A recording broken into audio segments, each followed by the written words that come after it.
ఎక్కడ లేని విధంగా ఇక్కడైతే ఈ ఆచారం అయితే జరుగుతూ ఉంది. ఒక తెలంగాణనే కాదు, ఆంధ్ర గానీ, మన దేశం మొత్తం మీద ఎక్కడ చూసినా గానీ వెంకటేశ్వర స్వామికి అయితే మాంసాహారం అనేది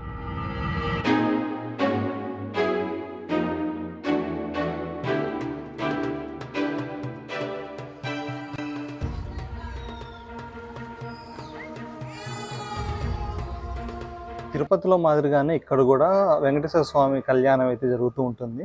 మహబూబాబాద్ జిల్లా గార్ల మండలం మర్రిగూడెం శ్రీ వేట వెంకటేశ్వర స్వామి వారి దేవాలయం ఇక్కడైతే ఉంది.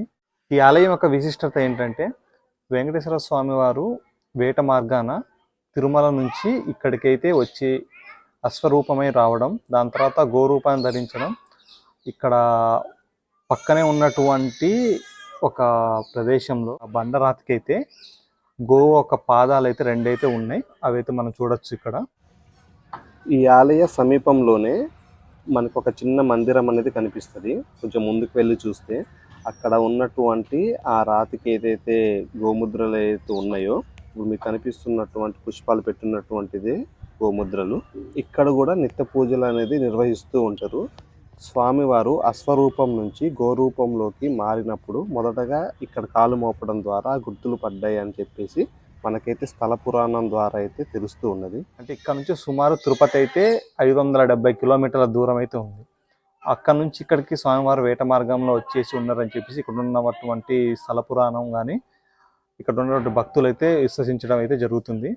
ముఖ్యంగా ఇక్కడ తెలుసుకోవాల్సింది ఏంటంటే, ఇక్కడ మీరు వెనక చూస్తున్నటువంటి ఈ చెట్టుకి ముడుపులు అనేది కట్టి కోరికలను కోరుకొని ఖచ్చితంగా వేటను అనేది స్వామివారికి సమర్పించడం ద్వారా వారి యొక్క కోరికలు నెరవేరుతున్నాయని చెప్పేసి భక్తులు అయితే నమ్ముతున్నారు.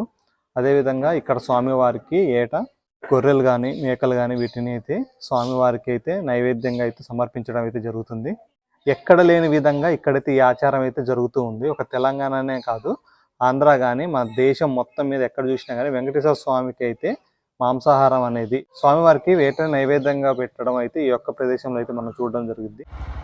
మనకు కనిపిస్తున్నటువంటి ఈ ఆర్చి నుంచి మొదలుకొని గుడికి వెళ్ళే మార్గం అయితే చాలా బాగుంటుంది. చెట్లతో పూర్తిగా నిండి గుడి ప్రాంగణం కూడా చుట్టూ కూడా చాలా ప్రశాంతంగా అయితే ఉంటుంది. అయితే ఇక్కడ కూడా తిరుపతిలో మాదిరిగానే బ్రహ్మోత్సవాలు అనేది జరుగుతూ ఉంటాయి. అదేవిధంగా మీకు ఇప్పుడు కనిపిస్తున్నటువంటి ఆలయ ప్రాంగణంలో ముందు భాగంలో ఉన్నటువంటిది కోనేరు. ఈ కోనేరు అనేది కింద భాగంలో ఉంటే మధ్యలో నడుచుకుంటూ మనం వెళ్ళాలి. ఈ కోనేరుకి రెండు పక్కల అయితే దిగడానికి అయితే మెట్ల మార్గం అయితే ఉంది. ఈ ఆలయం యొక్క మరొక ప్రత్యేకత ఏమిటంటే, ఇది అతి పురాతనమైనటువంటి ఆలయం. ఇప్పుడు మీకు వెనకాల కనిపిస్తున్నటువంటిది ఏదైతే ఉందో అదే గర్భగుడి. మీరు చూస్తున్నారుగా, ఆ సంబంధించినటువంటి ఏదైతే ఉందో ఆ డిజైన్ ఏదైతే ఉందో అది ఇప్పటిదైతే కాదు. ఇది భద్రాచలం శ్రీరామదాసు గారు కట్టించినటువంటి రామాలయం ఏదైతే ఉందో అంతకంటే ముందు కాలంలో ఇది కట్టడం అయితే జరిగినట్టుగా చెప్తున్నారు. పక్కన ఉన్నటువంటి ఏదైతే ఉందో శివాలయం అనేది ఒకటి ఉంది. ఆ శివాలయం ఈ గుడి కూడా కంటే ముందు కట్టినట్టుగా అయితే తెలుస్తుంది. ఎందుకంటే ఏకశిలలోనే అది మొత్తం కూడా చెక్కినట్టుగా అయితే తెలుస్తుంది. ఇప్పుడు ఆ ఆలయంలో కూడా మనం వెళ్దాం. ముందుగా మీకు ఈ మెట్ల ద్వారా అయితే కోనేటిని అయితే చూపిస్తాను నేను. ఇందులో నీళ్ళు కూడా నిత్యం ఎప్పుడు ఉంటాయని చెప్పేసి చెప్తున్నారు. మనం ఇప్పుడు దిగే మార్గం అయితే ఇదైతే మొత్తం నీళ్ళు అయితే ఎప్పటికీ ఇలాగే ఉంటాయి.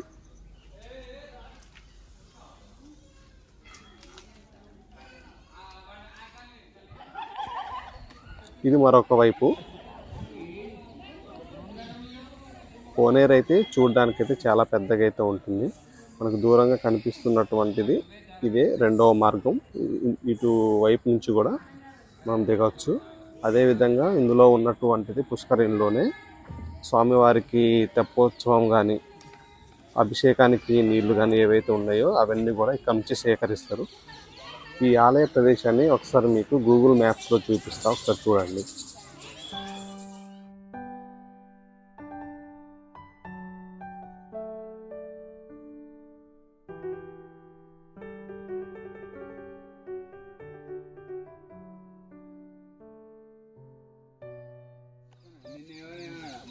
స్వామివారి కళ్యాణ మండపం కూడా చాలా బాగుంటుంది. ఎందుకంటే అప్పటి కాలంలో కట్టింది కాబట్టి చుట్టూ కొంచెం వ్యాసార్థం పెంచడం కోసం అని చెప్పేసి రేకులతో అయితే కప్పడం అయితే జరిగింది.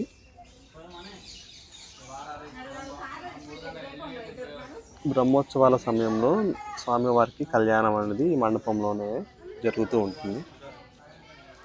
మనం అదేవిధంగా గుడి లోపలికి వెళ్ళి చూస్తే చుట్టూ ఉన్నటువంటి వరండాకు సంబంధించి ఏదైతే గోపురం ఉన్నదో అది రాను రాను ఏదైతే మనం గుడి అభివృద్ధి ఏదైతే జరిగిందో దాని క్రమంలో నిర్మించడం అయితే జరిగినట్టు తెలుస్తుంది మనకి.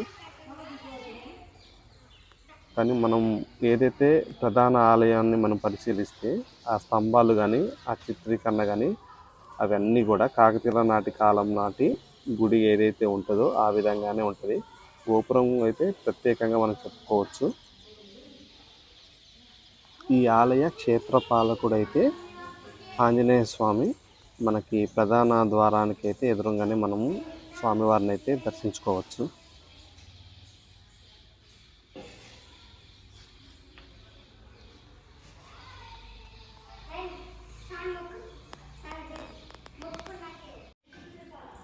మనం ఈ ఆలయం లోపల ప్రాంగణాన్ని మనం పరిశీలిస్తేనే మనకైతే స్పష్టమైనటువంటి ఒక అభిప్రాయం అయితే వస్తుంది. ఎందుకంటే సుమారు 1000 సంవత్సరాల పైనే ఉంటుంది ఈ ఆలయాన్ని నిర్మించి. స్వామివారి విగ్రహం అయితే చాలా బాగుంటుంది. చూడటానికి మనం సత్యనారాయణ స్వామిని చూస్తున్నట్టుగానే అనిపిస్తూ ఉంటుంది.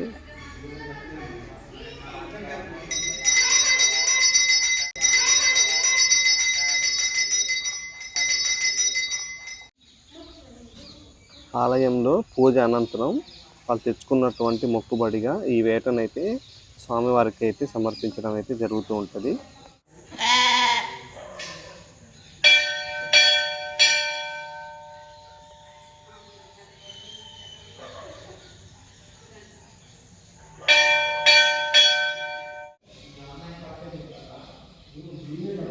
స్వామివారికి బయట తెప్పోత్సవం ఏదైతే జరుగుతుందో దానికి సంబంధించినటువంటిది ఇక్కడే మనం చూడవచ్చు. ఆ తెప్పోత్సవం సంబంధించినటువంటి పడవ.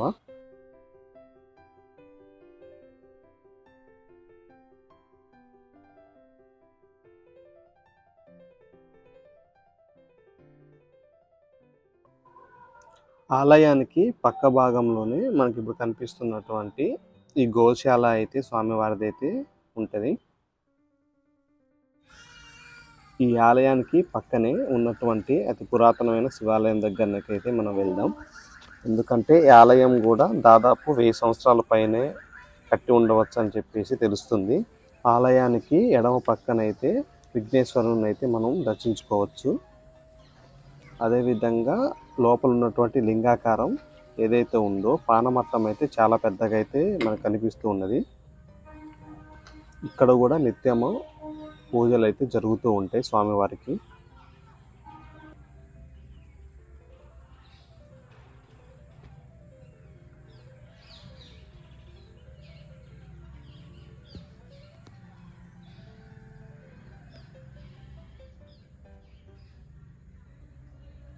కాకతీయుల నాటి కాలం అయి ఉండవచ్చు.